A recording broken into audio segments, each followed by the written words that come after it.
नमस्कार. थोडं तुझं थोडं माझं ह्या मालिकेमध्ये आपण पाहत आहोत की संपतरावांची अंत्यविधी चालू असते आणि त्या ठिकाणी मनू फार रडत असते. तिच्या होणाऱ्या नवरदेवासोबत भांडत असते. तू तुझ्या आईसमोर एक शब्दही बोलला नाही. तुमच्यामुळे माझे वडील मला सोडून गेले, हे जग सोडून गेले. माझ्या लग्नाची हौस करता करता त्यांना त्यांचा जीव गमवावा लागेल असं वाटलंही नव्हतं. आणि तुझी आई एकावर एक मागण्या मागत होती. माझ्या वडिलांशी किती जोरजोराने बोलत होती. बिचारे माझ्या वडिलांकडे त्यांनी एवढी दयेची भावनेने पाहिलं नाही. त्यांनी माझ्या वडिलांना एवढीशी जरी दया केली असती तर आज माझे वडील माझं हे जग सोडून गेले नसते. आणि हे सगळं काही तुझ्यामुळं झालं. तू एक शब्दही तुझ्या आईच्या समोर बोलत नव्हतास असं म्हणत ती तिच्या मनातली सगळी भडास बाहेर काढत होती आणि ढसाढसा रडत होती. तिचं रडणं पाहून अख्ख्या गावातल्या व्यक्तींना रडायला येत होतं. आणि तो तिच्याशी बोलण्याचा प्रयत्न करत होता की माझी आई मला काहीच बोलू देत नव्हती. तेव्हा ती त्याला म्हणते, दूर हो माझ्या नजरेसमोर, असं म्हणत त्याला ढकलून देते. आणि मामाचा मुलगा मग त्याच्यासमोर हात जोडून उभा राहतो. आता ह्या क्षणाला तू आता काहीही बोलू नको, इथून निघून जा, नाहीतर वेगळंच काहीतरी घटना घडून जाईल असं म्हणत ती आता बरी नाही आहे, तिच्याशी आपण नंतर बोलूया असं म्हणत तो त्यांना काढून देत असतो. आणि त्यांना आत्ता ह्या क्षणाला बोलण्याची वेळ नाही असं म्हणत जा इथून असंही सांगतो. आणि मग तो जायला निघतो, नमस्कार करतो. पुढे आपल्याला असंही पाहायला मिळेल की मनू खूप रडत असते. तिला हा धक्का सहन होत नसतो. तिचे वडील तिला सोडून गेलेले आहे आणि त्यांचा पाऊलही तिथून निघत नसतं. तिच्या आईला फार वाईट वाटत असतं. खरं तर तिच्या आईने एक गोष्ट सगळ्यांपासून लपवलेली असते. आज ती मनूला ती सगळी गोष्टी सांगणार असते. ती सांगते की तुझ्या बाबांना तुझं लग्न थाटामाटात करायचं होतं.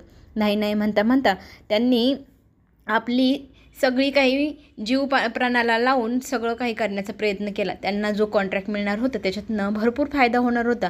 त्याच्यासाठी त्यांनी खूप प्रयत्न केले. अक्षरशः सगळे पैसे त्या कॉन्ट्रॅक्टमध्ये लावले, पण 2 वेळा तो कॉन्ट्रॅक्ट कॅन्सल झाला आणि लावलेले सगळे पैसेही त्याच्यात ते गमावून बसले. आता लग्न तुझं थाटामाटात करायचं म्हणून पैसेच राहिले नाही. त्यांना खूप टेन्शन आलं होतं. त्यांचं टेन्शन कमी करावं म्हणून मी सगळे काही दागिने होते ते गहाण ठेवले. म्हटलं आत्ता गहाण ठेवू आणि नंतर जेव्हा पैसे मिळतील तेव्हा आपण सगळे काही दागिने सोडवून आणू. आणि हे सगळं मी तुझ्या बाबांच्या विरहित करण्याचा प्रयत्न केला आणि ते गहाण ठेवायचे आणि नकली पुन्हा जसेचे तसे बनवून आणले, आपण ते सगळे घालू असं विचार केला होता.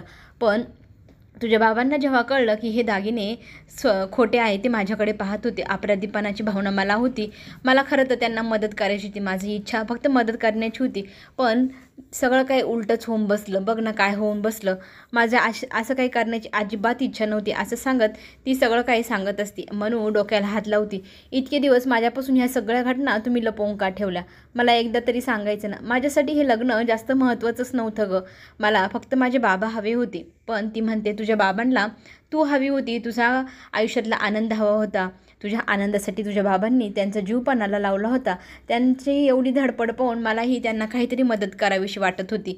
खरं सांगू का, तुझं लग्न हे बाबांचं स्वप्न होतं असंही ती सांगू लागते. पण ती म्हणते बघ ना, ह्या स्वप्नासाठी मला माझे बाबा गमवावे लागले. मला बाबा पाहिजे होते गं. हे लग्न स्वप्न हे सगळं बाजूला असतं. मी हे सगळं तुम्हाला करूच दिलं नसतं. का केलं तुम्ही एवढं सगळं माझ्या विरहित? मला एकदा तरी सत्य सांगायला हवं होतं असं म्हणत मनू तिच्या आईशी बोलत असते. आई दिशी ढसढसा रडत असते. हे सगळं काही घडलं ते माझ्यामुळेच घडलं. तेव्हा मात्र मनू संयमाने घेते. मनू तिच्या आईला सांगते, आई आता झालं ते झालं, पण आता एवढं रडू नकोस गं, धीर धर, मी आहे तुझ्या पाठीशी, मी तुझ्यासोबत आहे असं म्हणत ती तिच्या आईला धीर देते.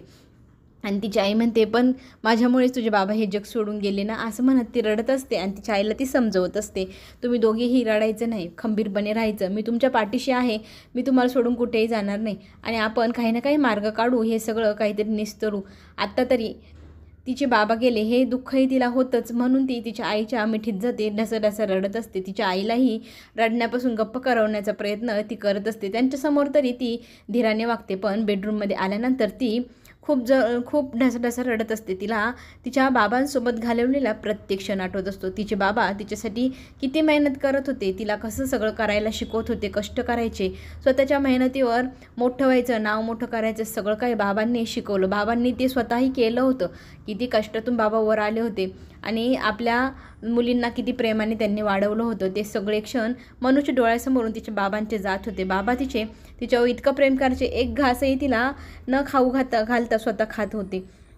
स्वतः स्वतःचं मन मारून मुलींसाठी जगत होते असं सगळं तिला आठवत होतं. ते आठवत असताना तिला तिच्या बाबांच्या प्रत्येक आठवणी तिच्या डोळ्यासमोरून जात असतात. बाबांच्या फोटोसमोर जाऊन उभी राहते आणि बाबांना सांगते, का केलं तुम्ही माझ्यासाठी एवढं, माझ्यासाठी जीव दिला, मला तुम्ही पाहिजे होते, मला लग्न हे सगळं काही नको होतं, का तुम्ही माझ्यापासून सत्य लपवलं आणि मला सोडून गेले.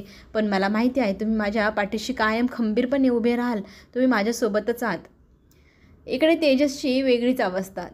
त्याच्याकडनं झालेली सगळी काही गडबड त्याच्या लक्षात येते. खरं तर हे सगळं काही माझ्यामुळेच झालं. संपतरावांना अटॅकही माझ्यामुळेच आला. बघा ना काय होऊन बसलं, काय करायला गेलो आणि काय झालं, सगळी माझीच चूक असं म्हणून स्वतःला तो दोष देत बसलेला असतो. आणि हवालदाराला म्हणत असतो, मला तुम्ही फोन देता का, मला एक फोन लावायचा आहे. पण हवालदार त्याला म्हणतो, नाही नाही, आत्तापर्यंत जितक्या चोऱ्या लबाड्या करायच्या होत्या तितक्या गेल्या ना, आता कोणाला लबाड्यांनी फोन करतोय. तेजस म्हणतो, मला कुणालाही फोन करायचा नाही, ना वकिला ना कुणाला, मला संपतरावांची तब्येत कशी आहे तेवढंच विचारायचं आहे. पण इन्स्पेक्टरही चिडतात, आता तुला कोणाशी बोलता येणार नाही, ना वकिलाशी ना कोणाशी. इतका भामटा असशील असं वाटलं नव्हतं. इतका मोठा स्वतंत्र सैनिकाचा तू नातू आणि तू असा वागतोय लबाड कुठला.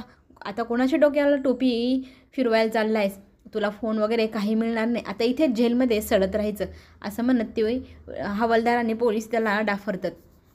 पुढे शोकसभेमध्ये सगळेजण रडत असतात. मामा सगळ्यांना रडू नको म्हणत सांगत असतात. त्याच्या बहिणीलाही धीर देतच असतात की ताई रडू नको, धीराने घे, एवढी खचूनही जाऊ नको असं म्हणत असतं. आणि मनूलाही सांगत असते की प्लीज मनू रडू नको, धीराने घे, तुला आता तुझ्या आईला बहिणीला सगळ्यांना सांभाळायचं आहे.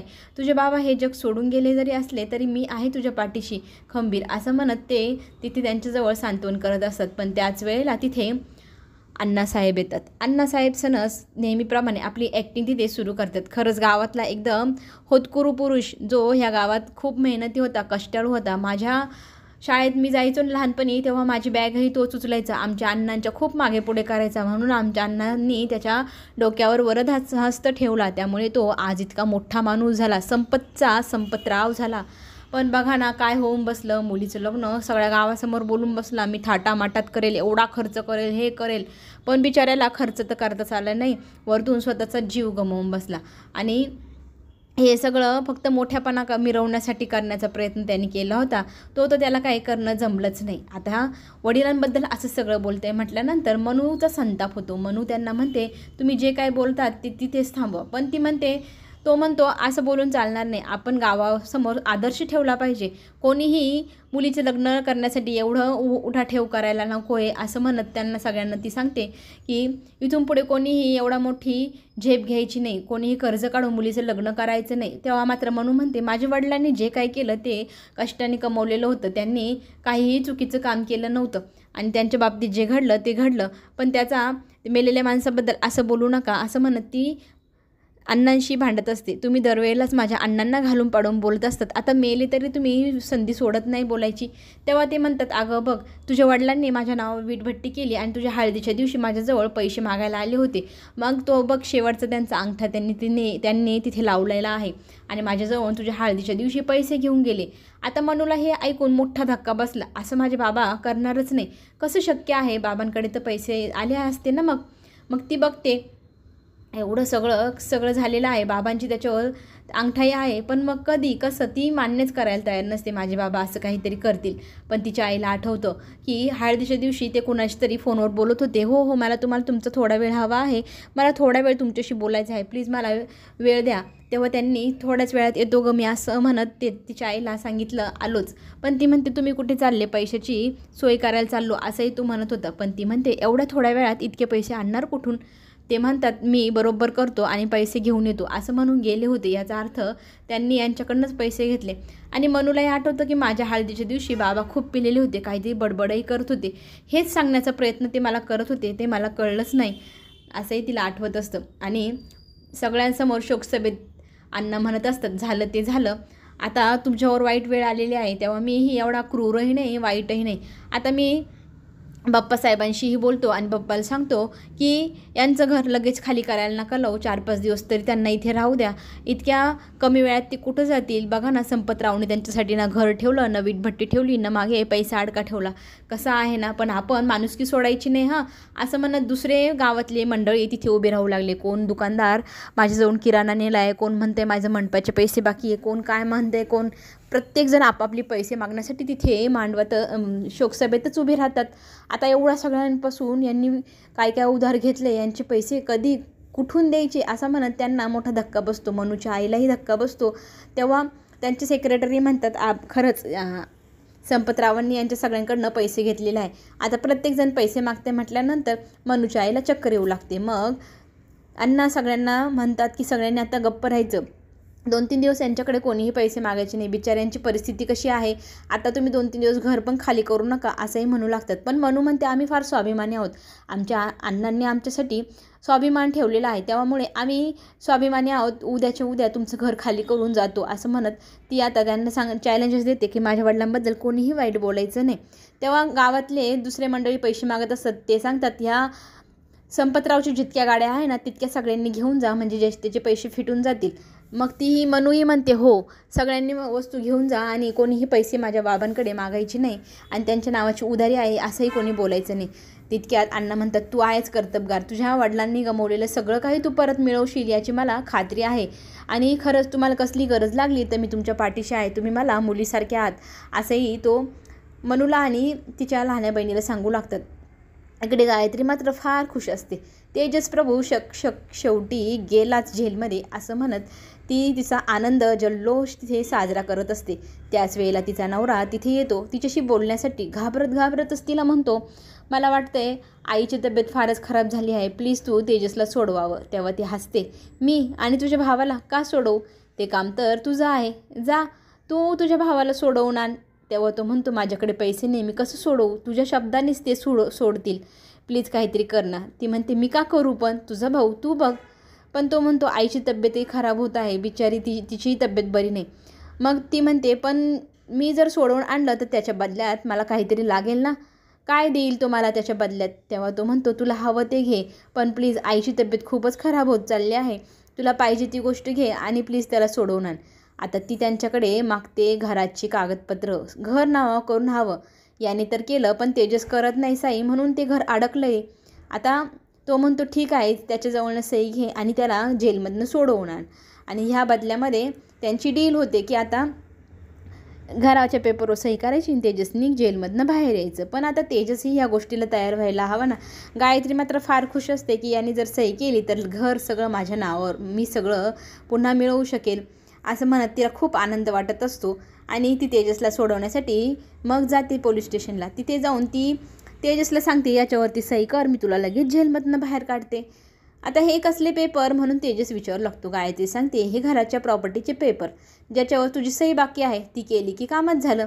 आता तेजसनी नगटपणा घेतला. माझे वडील स्वतंत्र सेवक होते आणि कोणी जर विरोध केला तर त्याला जेलमध्ये टाकायचे ना, तसं आज तू माझं केलं. मीही इथे जन्मठेप भोगेल पण त्या पेपरवर सही करून घरी जाणार नाही. हवं तर काहीही करून घे, पण मी जेलमधनं बाहेर निघणार नाही. असल्या शर्तीवर तर अजिबातच नाही. सही करून मग मी बाहेर जाणं माझ्या मनाला हे पटत नाही. मी ही आंदोलनच करतोय असं समज हवं तर, असं म्हणत गायत्रीला तो तिथून काढून देतो. पुढे मामाच्या घरी सगळेजण राहायला जायचं ठरवतात. पण मामी फक्त मामाला आणि तिच्या मुलाला घराच्या आत घेते आणि नंदेला आणि नंदेच्या मुलींना घराच्या बाहेर हुसकवून पुन्हा दरवाजा लावून घेते. आता पुढे जे काही होईल ते पाहणं खरंच खूप रंजक ठरणार, कारण आता मनूला मामाच्या घरूनही मामीने हुसकवलेला आहे. आता मनू, तिची आई, बहीण नक्की त्यांच्या आयुष्याची सुरुवात करणार तरी कुठून, हे पाहणं खरंच खूप रंजक ठरणार. कशी नवीन आयुष्याची सुरुवात दोघी मायलेकी आणि बहीण करते ते पाहूयाच आपण. त्याच्यासाठी चॅनलला नक्की सबस्क्राईब करा. नवनवीन व्हिडिओ तुमच्यापर्यंत लवकरात लवकर पोहोचेल.